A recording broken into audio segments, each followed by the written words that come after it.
Most people who have been following GRASSMEN for a while will remember our TW35 from our DVD Two Legends and a Donkey. We bought this back in 2013 as a non-runner and got it working for the production of that film. Following the success of our 11090 last year, we decided to restore the T-Dub and raffle it off for Make-A-Wish this year.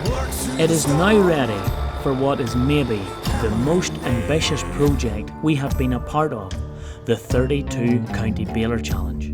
The simple idea of this was to bale 100 bales in each county in 1 week, raising €10 per bale for charity. We started local, hitting Derry, Londonderry and Antrim first, before working our way around the map, aiming to finish in Donegal. Despite our optimism, the weather had other plans. But the rain never stopped. Talking about rain.